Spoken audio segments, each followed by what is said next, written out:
Indeed. All right, let's jump to love-hate pass catches, headlined by Zay Flowers, who we heard from on being a spark plug in this stacked Ravens passing attack.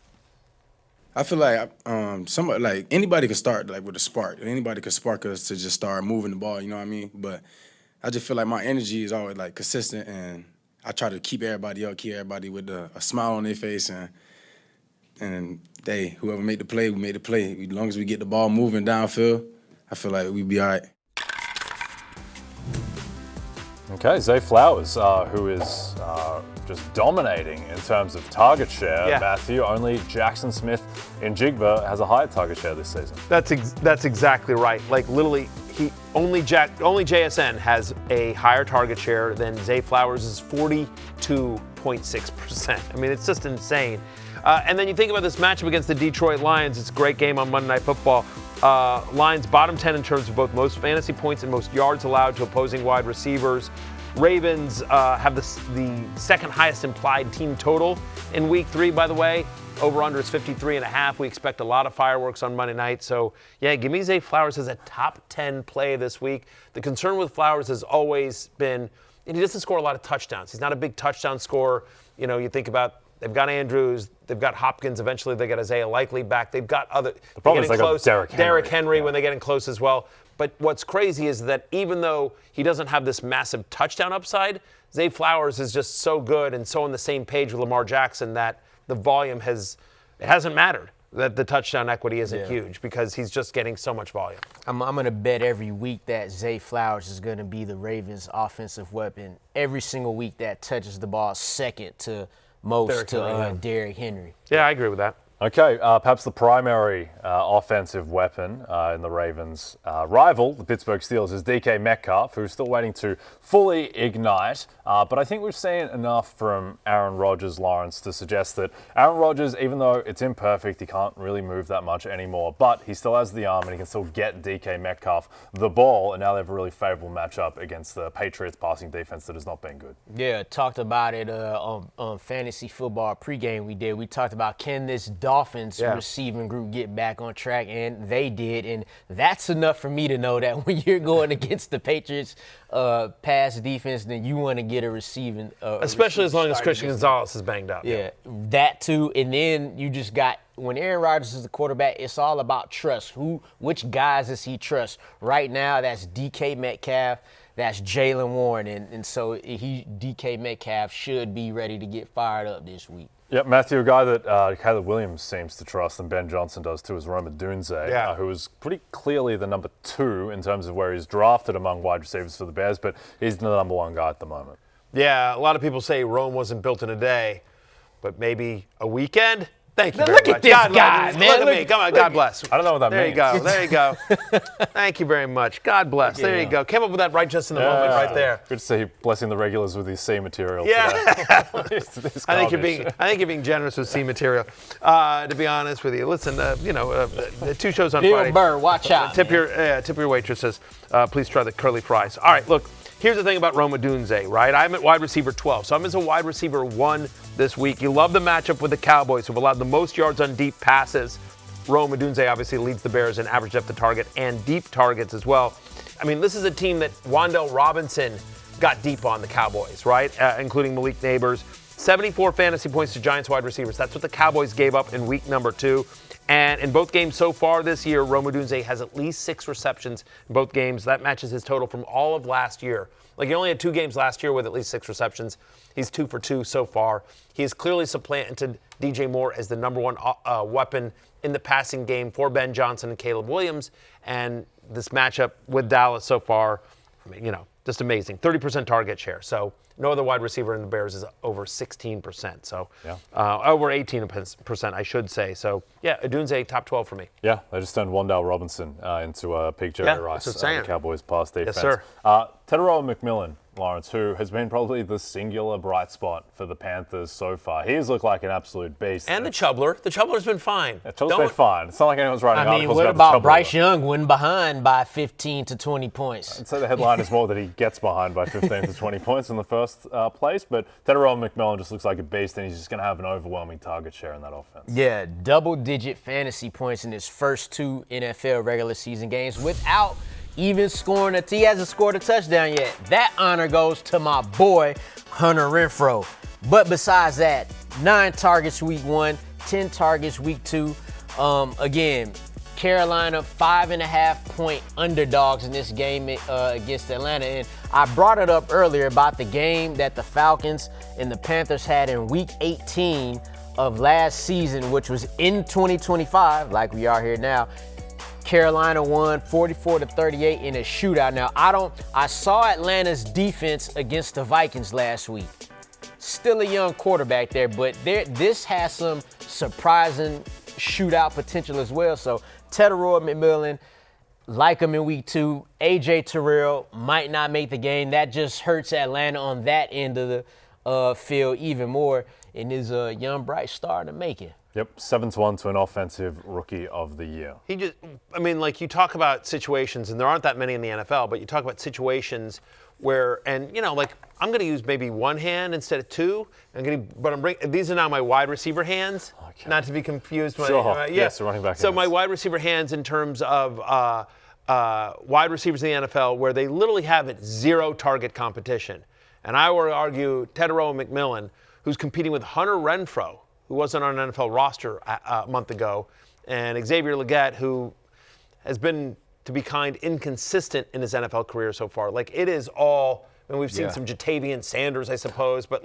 literally, he is their offense. And so you can count on one hand the guys that are a 30% target share here, and he's or near it, and he's on that list. Yeah, him. JSN is on the hand. Yeah. You know what's the funny thing is that it kind of contradicts it, and they play for the same team, but I think Devontae Adams and Puka Nacua are both on that hand because there's no one else. Yeah, Malik Neighbors is on the hand, right? I might need another hand, but I don't, maybe a couple of fingers. Yeah. A hand and a couple of fingers. Hand and a half. Yeah. Terrifying analogy. All right, question from Lawrence Sue. Jackson's brother. Need help with picking 2. Emeka Egbuka, who, by the way, wasn't practicing today, so that's something to monitor. A.J. Brown, T-Mac, or Keenan Allen this week? That's a good question. That is a good question because... In trouble, Lawrence. You go ahead. Who the Eagles got?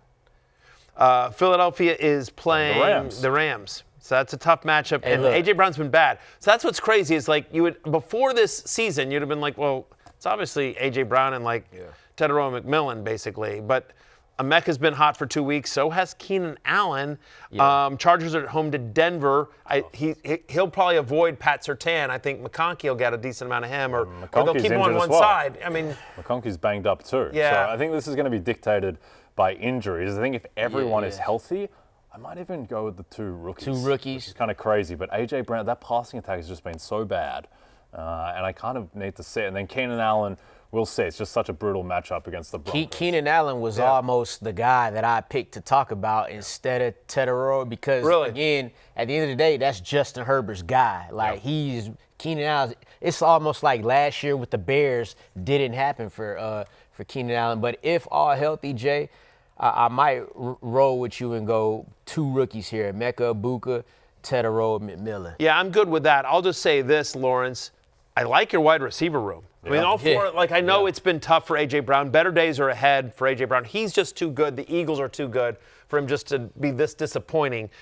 So I do think better days are ahead, but and so I think they're all right there. I understand the question, so I don't know that you can totally screw it up, but I will say I'll go with you guys and the rookie wide receivers there. Yep. Speaking of too good, the Lions, too good to replicate their Week 1 performance. They got back on track very much against the Bears in Week 2. Now, tougher matchup against Baltimore, but Sam Laporta has really picked up, really left off in his rookie season. He seems back to that type of player. Yeah, a little bit quieter in Week 2, but a big game in a week against the Packers in Week 1. He actually had a nice game. He had almost 80 yards against the Packers defense. They didn't give much up in week number 1. So Laporta is a love. Again, see what I did there? Honestly, I'm like the Harlem Globetrotters out here of the English language. Just the way I'm mixing and matching, weaving, doing a little, what's the song they sing? Hey. Sweet Georgia Brown? Yeah. Little Sweet Georgia Brown out here. There is somebody watching this YouTube live right now that think these are hilarious. And as long as you get one person, it's like the NFL GM. You just need one team to believe in. That's what I need. I need somebody, I need one of the regulars to back me up here and tell me they're enjoying this. Either way, Laporta is a la love. And part of it is because of this matchup with the Ravens. I get it. The Ravens have this reputation as being this awesome defense, but against, they're 31st against the pass through 2 weeks. Now, again, that's skewed by the crazy Week 1 game where, Josh Allen just went nuts. But still, through 2 games, the Ravens have allowed the second most yards to tight ends this season. Tight ends that have faced the Ravens this year have caught 94% of their targets. Even last week, in which the Browns couldn't get anything moving, Njoku and Fannin were both pretty solid against the Ravens. So Sam Laporta is my number 3 tight end this week. I think it's a good matchup. I think you want as much of this Lions-Ravens game as you can get. Again, 53.5 is the over-under. Accurate comment from Cujo. Oh, brother, this guy stinks. Yeah, but he can be talking about anyone. Yeah. Still searching for that one guy, says DJ Dragon. DJ Dragon, come on, Dragon. Come on, Dragon. Where'd we go? I thought we had something, you and I. Come on, somebody give us some hope here. Yeah, exactly. Come on, Mr. Dragon. What do you mean that guy stinks? He could be talking about Lawrence or Jay. We don't know who it is. But he also could be talking about, literal. Here we go. Stuntman Chuck 85. Matthew never stopped making bad jokes. You're the ankle breaker of comedy. I will take that. I think that is compliment adjacent. The ankle breaker of comedy. Yeah, okay, let's move on. Thank you for chiming in the regulars. It has been a tough day for Matthew so far. Others receiving votes, headlined by George Pickens, who starts to get loose against the Giants. Yeah, and it's also the Bears, right? Pickens has seen 71% of the Cowboys' end zone targets so far this year, and going against Chicago, that through 2 games, the Bears have allowed the most touchdowns to wide receivers. I think Pickens scores at least once on Sunday. How about Juwan Jennings? Came back last week, had 26% target share. He's had a 28% target share over his last 9 completed games. When he's out there, he's getting the rock. And since week 10 of last year, he's averaging 15 fantasy points per game. Listen, Wan'Dale Robinson, go long, Wan'Dale. You can't try to contain him. It's worth noting the Chiefs allow the second highest catch rate to the slot. Wan'Dale Robinson lines up there, and clearly they're going to let Russ cook. How about Juwan Johnson? And we talked about this literally on this show last week. Last week he was on the love list. He crushed. He's once again back. He's not 100% rostered, which I don't get, but so far this year, there are only 2 other tight ends that have a higher target share than Juwan Johnson, and it's a nice matchup against the Seahawks. Seattle has allowed the most fantasy points to opposing tight ends, and you know what, Lawrence? What the hell? I'm giving a little love to your guy, Kyle Pitts.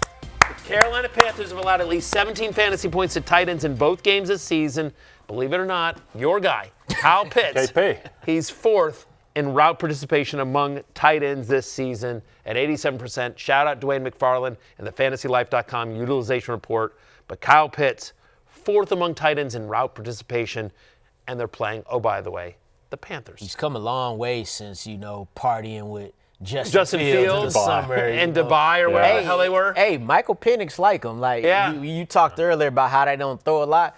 He throw to Kyle Pitts. Yeah, they're trying to make him a thing. They're buddies. By the way, Juwan Johnson currently leading the NFL power rankings of JJ's, given that McCarthy struggled and Jefferson has mostly been unsighted. 1,000%. Of course, Juwan Johnson, everyone remembers him from his triumphant title running performance in Week 17 2 years ago. For live at noon in the Cock. Yes. Yeah, exactly. Everyone remembers that. I bet you he gets stopped on the street and they ask him for pictures. I loved you when you helped Matthew win a title 2 years ago.